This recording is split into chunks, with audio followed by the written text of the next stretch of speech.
Hoje a Santa Missa é especial também aos catequizandos da Perseverança, até adultos. Estão presentes aí da Perseverança? Tem alguém? Lá, muito bem. Da catequese de Crisma? Tem alguém? Ali. De adultos? Levanta a mão, adultos. Lá. Muito bem. Parabéns pelo sim de querer aprender, viu? Hoje em dia é tão raro gente que quer a verdade. Lutem. Explore os catequistas. Os catequistas também.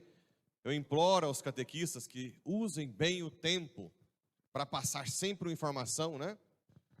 Sempre sobre os mandamentos, sobre os sacramentos. Não percam tempo com discussõezinhas que não chega a nada, ou brincadeirinhas que não... Nós não temos tempo para isso, né? Há uma dinâmica, mas a dinâmica depois não diz nada. Nós precisamos fazer dinâmica o quê? Para decorar os mandamentos, o que é cada mandamento, o que é o sacramento, o que é pecado mortal, o que é pecado grave, o que é mortal e grave, estão ali juntos, né? Pecado venial. Quando confessar, o que são os sacramentos, o que os sacramentos levam. É o tempo inteiro os catequistas têm que estar focados nisso. Não brinca não, que o tempo está passando e muitas vezes passa uma hora e meia e você espreme e não sai nada. Catequistas, estudem. Nós temos formações lá no nosso canal, tem a formação de quinta-feira, tem 200 fazendo formação no Brasil inteiro. Tem eu que pode perguntar. Eu fico preocupado que muitos catequistas não vêm perguntar nada para mim, ué. Está sabendo tudo, né? Tirar dúvidas. Vamos que lutar para crescer e transmitir algo, né? Então é muito importante, fica aí esse nosso clamor. Sobre as leituras. Hoje, vamos fazer uma pequena reflexão dessas leituras. A primeira leitura é aquela em que Moisés é convocado por Deus para libertar o povo da escravidão do Egito. Tem todo aquele processo, né? Tira as sandálias dos pés, né? Não te aproximes, tira as sandálias, porque o lugar é santo. Por que o lugar é santo? Quem que é santo por excelência? Deus. E os que se tornam santos são quem? São aqueles que entram na órbita de Deus. Ou seja, os separados. Santo e separado quer dizer a mesma coisa. Santo separado. Ok? Eu vi a aflição do meu povo. Ele diz, eu sou o Deus de Abraão, de Isaac e de Jacó. Cada um de nós é único para Deus. Eu sou o Deus de Abraão. Abraão não pode reencarnar. Se tivesse reencarnação, seria uma ferida enorme no amor de Deus. Pensa comigo. Tem uma questão de lógica. Se Deus é onipotente, onisciente, onipresente, perfeito, e nos ama, quando eu digo que Deus é perfeito, Ele não precisa de nada nosso. Nada. Mas se mesmo assim Ele nos ama, vocês concordam que eu tenho que ser único para Ele? Que é um amor imensurável. Se eu não acrescento nada para Ele, e Ele me ama, poxa vida, é um amor excepcional. Agora, se amanhã eu nasço João, Maria, tem uns que acham que nasce até animal, que amor é esse de Deus? É uma ferida enorme no amor de Deus, sem contar que a reencarnação despreza todos os méritos de Cristo na cruz. Ok?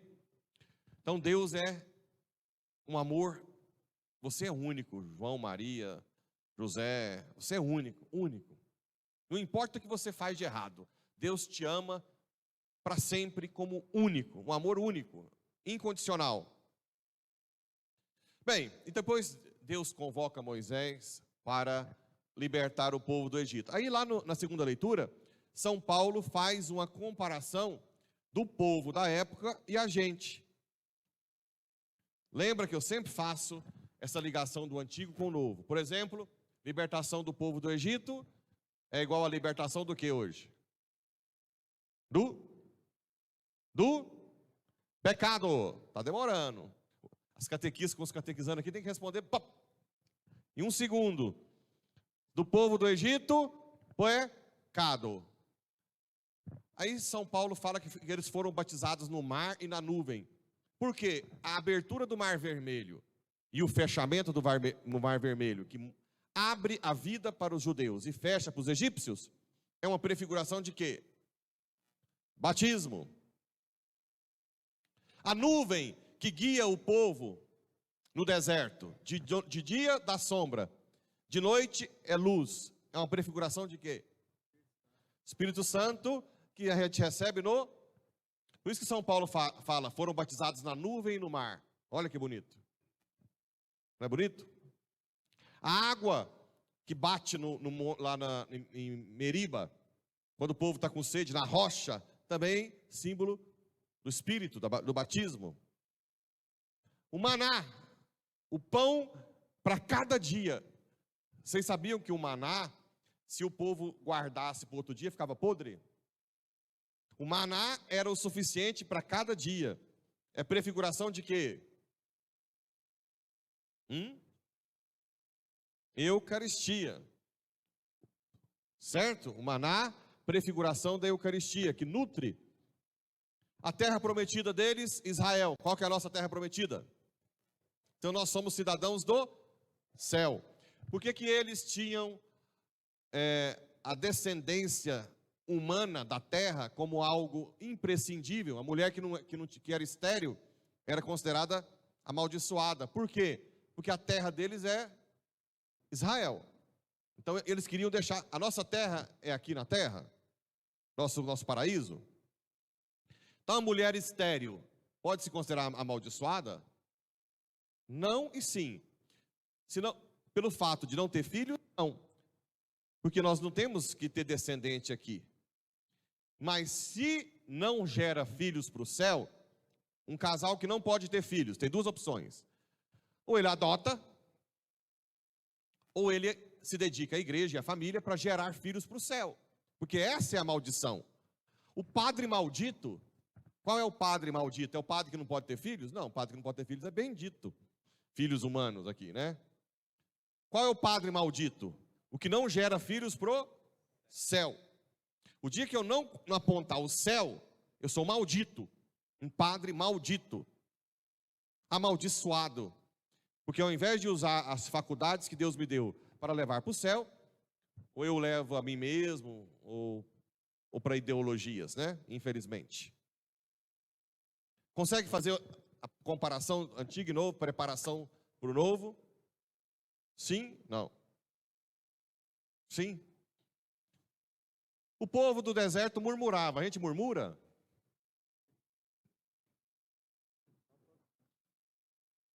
Demais, né? Muito. Quando Deus faz para nós, não fez mais que essa obrigação. Quando acontece uma coisa ruim, a gente começa a reclamar. Por que Deus faz isso? Estou lá na igreja, estou ajudando, devolvo o dízimo. Para que acontece isso comigo? Bem, esse aspecto, nós vamos entrar no Evangelho. Jesus está explicando ali uma coisa que o povo é muito curioso. Eu vejo que muita gente vem perguntar para mim. Como é que nós vamos lidar com os desastres naturais, com os acidentes, né? Tem muita gente ainda que liga isso à pessoa ser má. Ah, foi castigo de Deus. O que vocês acham?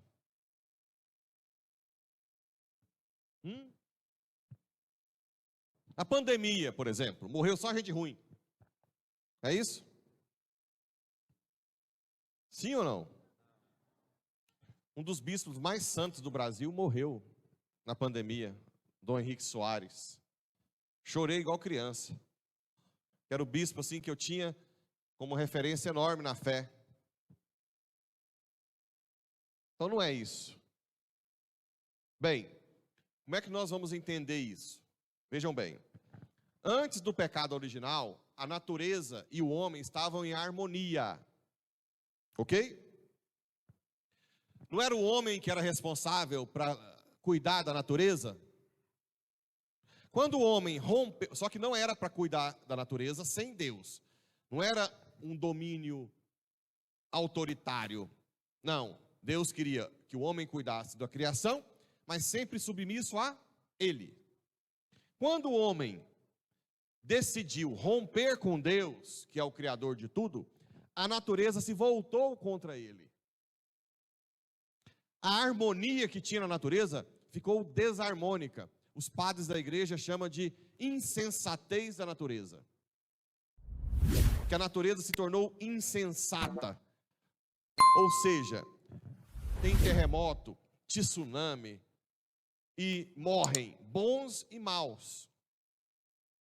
Tem acidentes de carro, acidentes de ônibus, de avião. Com certeza, quando o avião cai, tem pessoas boas e pessoas ruins. Não é pessoa, né? Pessoa que se abriu a graça de Deus. Todo ser humano é bom ontologicamente, tá? Mesmo o assassino, estuprador, ele é bom de origem, porque Deus o criou. Até aquele lá que tá bloqueando o trem tudo, prendendo, até aquele homem, por incrível que pareça, é difícil de entender, mas ainda tem que rezar para bendito ainda. Mas até ele é bom de criação, Deus criou bom. O problema é que foi decidindo cada dia se afastar de Deus, né? Por isso que é importante que nós tenhamos paciência com as pessoas às vezes, né? Principalmente na igreja. As pessoas que têm problemas, o lugar delas é na igreja, né? Quem comete crime, quem tem problemas de sexualidade, tudo tem que vir para a igreja. E nós tentarmos com o tempo fazer o encontro pessoal com Jesus. Hoje meu celular estava tocando o tempo inteiro, o menino que a gente está acompanhando do semi-aberto, padre, me ajuda, mentira, que eu tô aqui fugido. Calma, meu filho, vamos, agora já falou que está resolvido. A gente tem que ter paciência, deixar as coisas fluindo até que um dia se converte. Quem fazia muito isso era São João Bosco. Ele tinha os meninos delinquentes da Itália, perto de Turim, e ele acompanhava, os meninos traíam ele, mentiam, e ele ia lá, não, eu vou te abraçar, vem cá. Você fez isso contra mim? Foi, mas eu vou te abraçar. Acabava que muitos deles viraram até padres.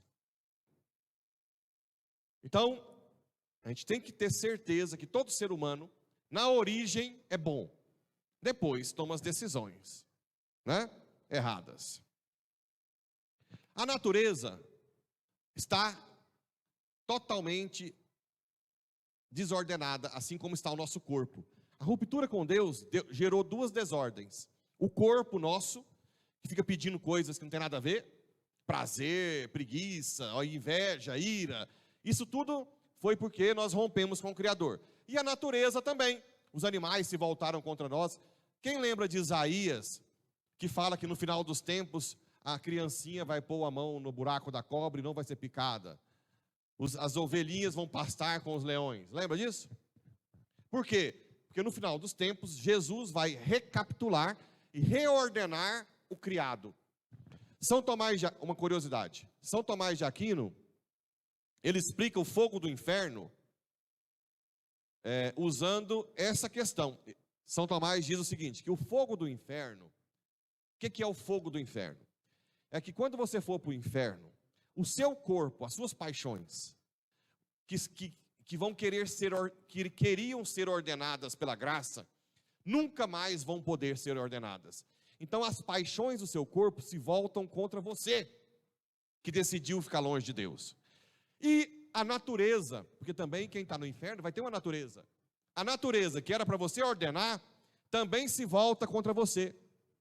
Então o fogo do inferno para São Tomás é as suas paixões que se voltam e a natureza desordenada que se volta contra você. O céu é as nossas paixões que são reordenadas na graça em Cristo e a natureza que se reordena em harmonia conosco. Entenderam? Que todo criado está ligado no homem. Tem um professor, se não me engano, Quem falou isso foi o Felipe Aquino, que ele é engenheiro do IME. Ele diz o seguinte, que o maior macro do universo, dividido pelo menor micro, pela a metade, a média aritmética entre o mais macro já descrito na natureza e o mais micro, daria a altura do homem. Bem, ele disse isso, eu não sei. É um cara que tem credibilidade, né? Ou seja, o homem é o centro do universo. Padre, mas tem extraterrestre? Bem, não sei. A igreja não diz se pode ter extraterrestre ou não. Na nossa galáxia, nós somos o centro. Se tiver outra galáxia com extraterrestre, nós vamos ter que ter outras. Não tem nada na Bíblia que vai falar sobre isso. Nós teríamos que... A gente não sabe, tá? A princípio, eu penso que não. Se aparecer um ET amanhã, bate um papo com ele, vê de onde veio, se consegue comunicar, né? Mas, até o momento, a igreja não diz nada, ok? Porque nós não temos condição disso. Deus revelou para o nosso universo, a nossa galáxia aqui, né? O resto a gente não sabe, ok? Então, a natureza... Agora tem uma coisa. Não se esqueçam. O que é que Jesus fez no barco quando estava lá o vento, tempestade, e ele estava dormindo, o povo acordou Jesus, o que é que ele fez? Acalmou a tempestade, né? Preste atenção que eu vou falar. Apesar da natureza ter a sua autonomia e hoje estar desarmônica, ou seja, a gente pode viajar e morrer num terremoto, numa cidade que tem terremoto. Teve uma mulher santa, a Zilda Arnes, que fundou a Pastoral da Criança, morreu no Haiti, de terremoto. Não é? Mulher que se dedicou e estava lá dando palestra. Pode acontecer. Certo? Ela era má porque morreu lá? Não, pelo contrário. Então até com processo de canonização, de beatificação. Ela deu a vida, né? Ok? Agora, nós somos mala. Porque Deus conta com as nossas orações. E nós rezamos pouco. Vou dar um exemplo. Depois vocês pesquisam lá. Eu não sei se eu vou lembrar os nomes certinho, mas em 1906, numa ilha colombiana chamada Tumaco, se eu não me engano, Tumaco, pequenininha, teve um terremoto no Pacífico e o mar começou a se retrair, que quer dizer o quê? Tsunami. Eu gosto do povo, porque o povo que reza é bom demais. O que o povo fez? Foi no padre tremendo de medo. Padre, vamos pegar o Santíssimo. E o padre mesmo, sim, o mar já está retraindo. O padre comungou as hóstias todas e deixou a hóstia magna, e foi empurrado pelo povo, né? Acho que é padre Gerard, acho que era francês, que é Gerard alguma coisa. E um outro padre lá, Juan alguma coisa. Tinha dois padres. O povo empurrou o padre, ele foi com, não sei se era ostensório, se foi na teca, na âmbula. Aí quando chegou na praia, olha para vocês verem como é que é. Quando a gente está com medo, a gente nunca sai do lugar. Se alguém empurra, ele foi ganhando força. Quando chegou na praia, e o padre viu o mar se retraindo, o padre correu para o meio da praia sozinho com o Santíssimo, levantou o Santíssimo, fechou os olhos e pediu: Senhor, tenha misericórdia do seu povo. Porque era uma ilha pequenininha na Colômbia. Até que o povo começou a gritar: milagre. Porque olha que interessante, que um detalhe que eu vi na descrição, é que enquanto ele rezava, o mar já tinha começado a vir o tsunami. E Deus faz isso para testar, né? Só que quando chegou num certo nível, ele parou. Não foi para a ilha. O que eu quero dizer com isso?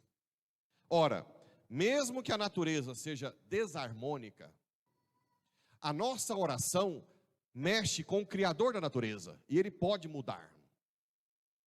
Ok? Ele pode mudar. O problema é que a gente...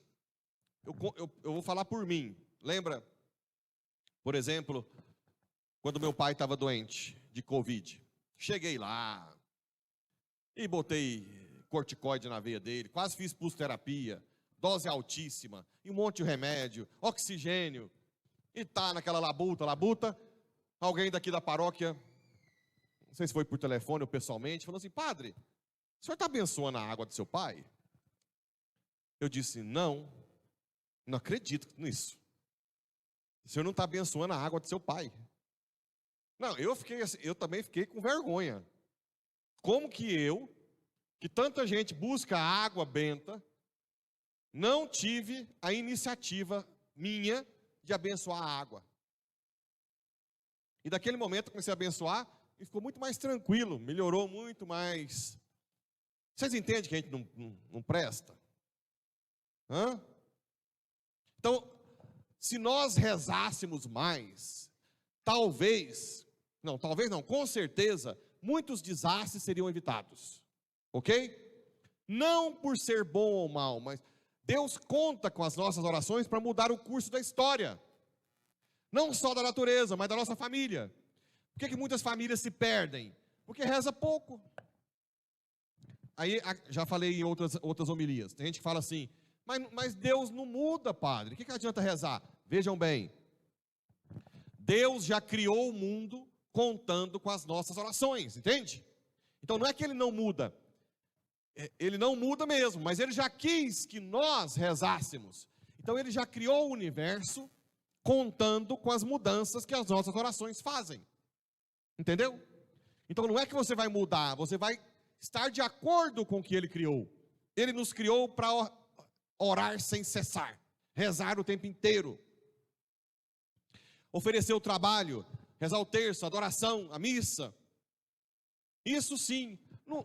Outra coisa que não sei quem muito já participou. As missas antigamente para chover, não tinha isso? Muito. Hoje os padres estão tudo meio sem fé, né? Mas antigamente já não ia com guarda-chuva, me falaram que já ia com guarda-chuva. Quando estava uma seca brava.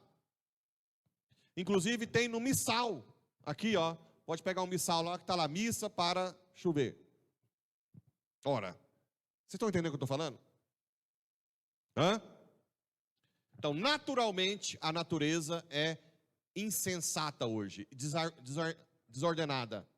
Acontecem fenômenos naturais que vão matar bons e maus. Mas a nossa oração tem um poder extraordinário. Extraordinário. Vamos rezar sempre para que chova para se plantar. Se você está plantando, se tem... tudo bem que o padre aqui sozinho é meio difícil, mas está tendo doença na galinha, doença no gado, pode chamar, os diáconos podem dar essas bênçãos também. Chama o padre e os diáconos para dar bênção, né? Abençoar, para não acontecer. O problema é que está todo mundo perdendo, né? Perdendo esse hábito. Aí sim, o mal normal da natureza, que às vezes é coisa normal, não é só o capeta não, tem o capeta também. Mas às vezes a desordem da natureza vai dominando coisas que poderiam ser evitadas se tivesse mais oração. Ok? Entendeu mais ou menos? Rezar na hora de ir para Goiânia. Acidente acontece só com o mal? Não. Mas reza para evitar o acidente. Reza para proteger. Certo? Claro que também não adianta rezar depois de andar de 180, né? O padre anda até 137. 120. 120 é tolerável, né? De vez em quando eu passo um pouquinho e depois eu confesso. Mas rezar para não ter acidente. Rezar no trabalho. Vocês rezam na hora que vocês vão trabalhar? Senhor, que meu trabalho hoje seja para ti. Reza na hora de cozinhar. Ontem eu contei mais cedo no Neusmar que tinha comprado aquele carro meu particular. 2 que pegou em seguida, encostou, bateu. Eu falei, gente. Aí alguém falou assim: senhor abençoou o seu carro? Eu falei, não abençoei. Olha que desgrilo. Fui lá, abençoei o carro, acabou. Casa de ferreiro, espeto de pau. Não vai falar que vocês não têm eletricista em casa que as lâmpadas estão queimadas.